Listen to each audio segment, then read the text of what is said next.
Hola oyentes de Radio Sefarad, bienvenidos nuevamente a la Geografía del Yiddish de la mano de Varda Fishbein. ¿Qué tal, Varda?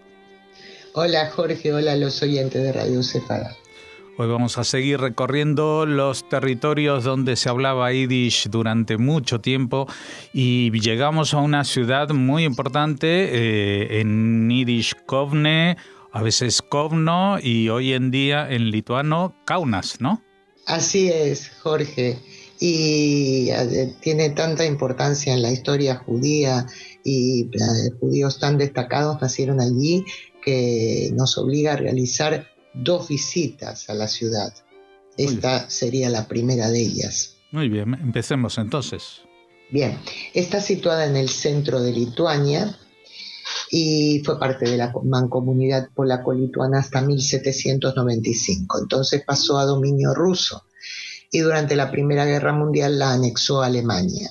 Luego, entre 1920 y 1941, volvió a ser lituana ya como país independiente, República de Lituania, y los nazis la ocuparon ese año hasta 1944.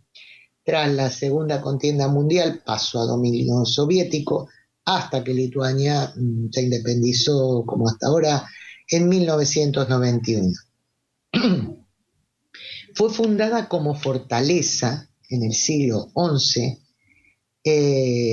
al ser derrotados los caballeros teutónicos, una orden medieval de carácter religioso militar creada durante la Tercera Cruzada, y se convirtió en núcleo urbano en 1410.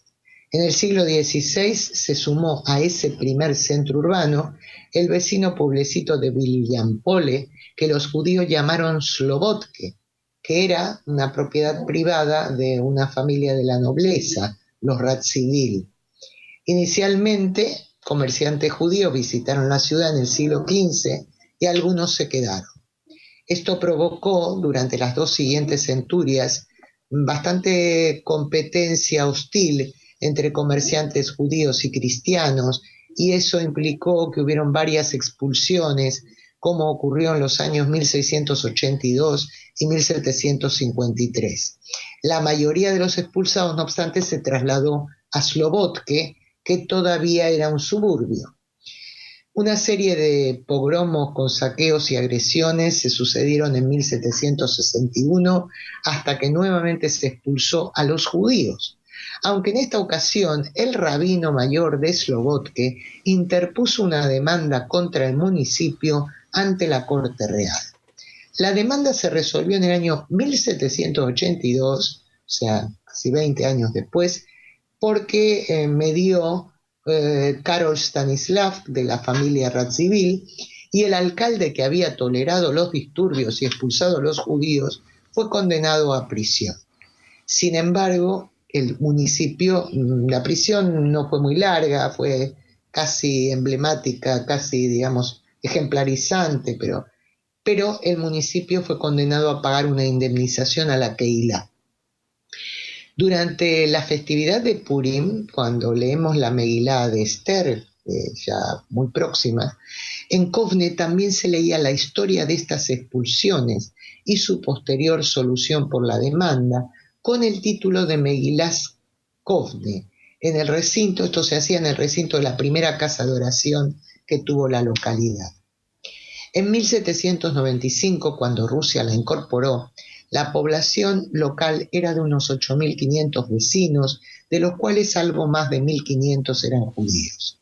La población gentil y judía siguió creciendo durante los siglos posteriores, y el gran desarrollo de Kovne tuvo lugar en el siglo XIX, multiplicándose por 10 su población, que contaba con casi 90.000 habitantes, poco antes de la Primera Guerra Mundial.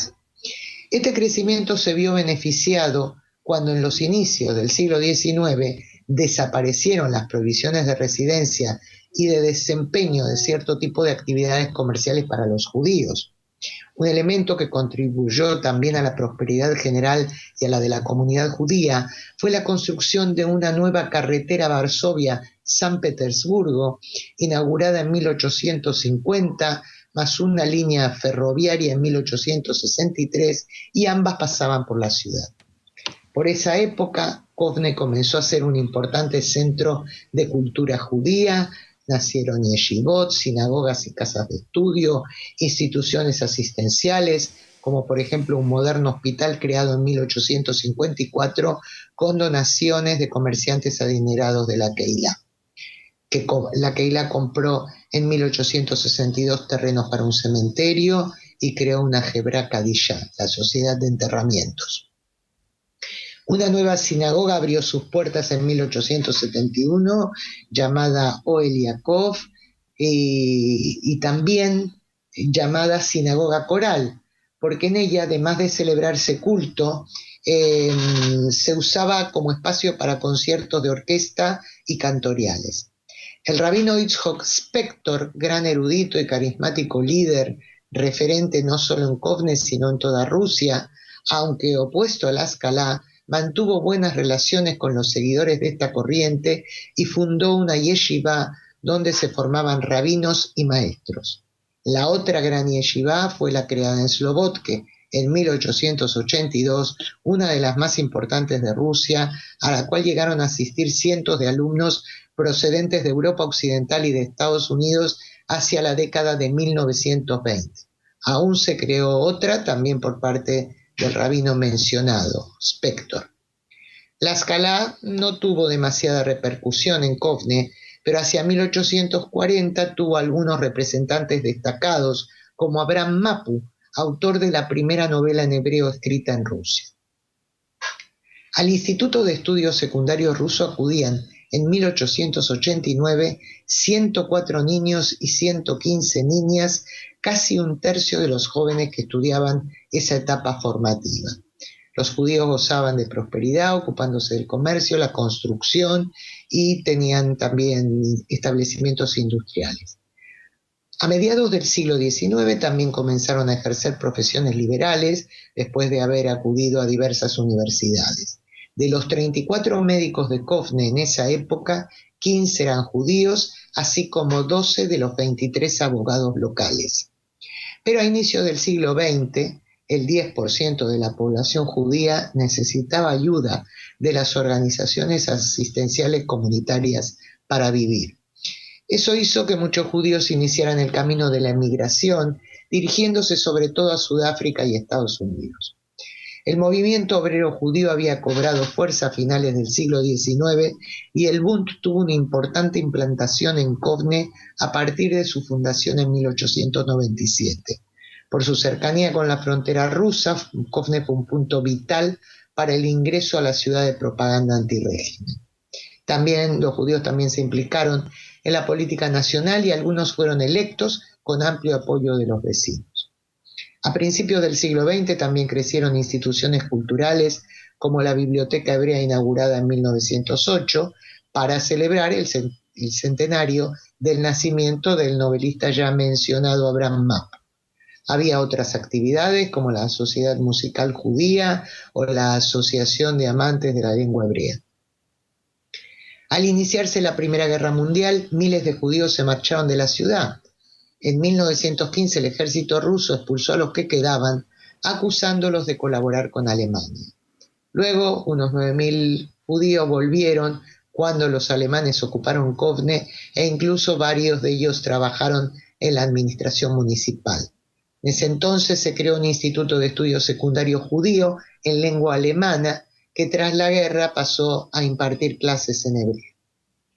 En el periodo entre ambas guerras mundiales, Kovne o Kaunas se convirtió en la capital de Lituania.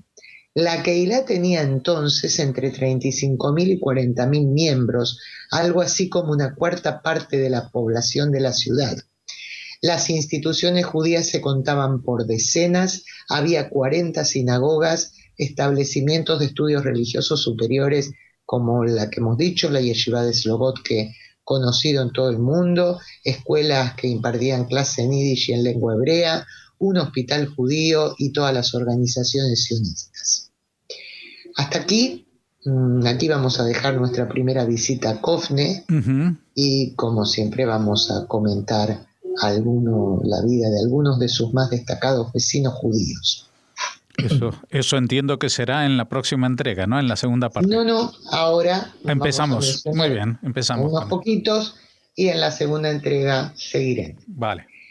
En primer lugar, como se ha dicho, hallamos a Abraham Mapu, que nació en el año 1808 en Slobodka y que, como también se ha dicho, fue un novelista en lengua hebrea, seguidor de las ideas del iluminismo, la Escalá. De pequeño estudió en Uheder, la escuela elemental judío, donde su padre ejercía como maestro. En la juventud comenzó a ganarse la vida durante mucho tiempo como profesor itinerante, por lo que pasó por varias ciudades donde enseñó mientras vivía en la mayor pobreza. Hasta que su situación mejoró cuando comenzó a enseñar de forma fija en una escuela estatal para niños judíos. Sabía alemán, francés y ruso y también aprendió latín con una traducción de la Biblia hebrea a esa lengua que le proporcionó un rabino. Se le considera, como también se ha mencionado, se lo considera el primer autor de novela judía y el primero, como se ha mencionado, novelista hebreo en Rusia. Tras su periodo itinerante, regresó a Kovno en el año 1848 y allí se autopublicó en 1853 su primera novela histórica. Como no podía vivir de la literatura, lo mantenía su hermano Matisiao.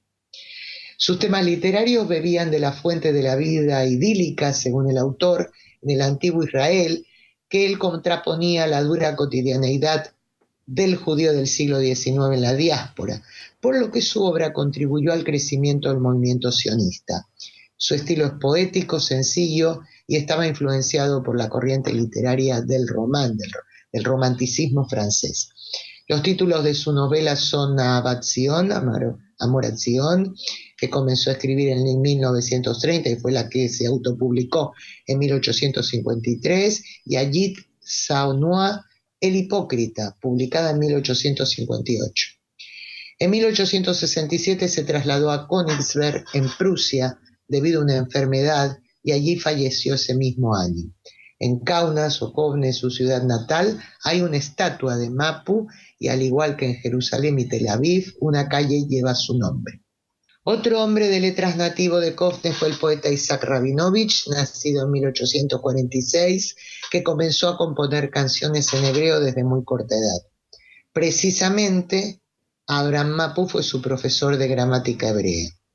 Al cumplir 18 años comenzó estudios en la escuela rabínica de Vilnius, y 3 años después se casó y se fue a vivir a Telshi, localidad también perteneciente al distrito de Kovno, donde entabló amistad con el abuelo de su esposa, Mordechai Nathanson, y otras personas de su círculo intelectual. Allí vivió Rabinovich 22 años y aunque se ganaba la vida haciendo negocios, siguió escribiendo de manera intermitente para periódicos en hebreo. En el año 1891 emigró a Nueva York, a la que ya se habían ido sus hijos, donde se dedicó a traducir novelas al yiddish. La mayor parte de sus canciones en hebreo fueron recogidas en el libro Smirot Israel, publicado en Vilnius en 1891. Aunque además de traducir, como se ha dicho, también escribió en Estados Unidos, su obra hecha en este país es menos interesante y menos sólida que la que escribió en Europa. Rabinovich murió en Nueva York en el año 1900. Y ahora sí, Jorge, nos despedimos. Hasta la próxima visita a Kovno, cuando tú me digas. Será exactamente dentro de 2 semanas. Y no se vaya muy lejos porque nos quedaremos por ahí, por la zona. Muchas gracias, Barda Fishbein, por habernos atendido. Hasta entonces, Jorge.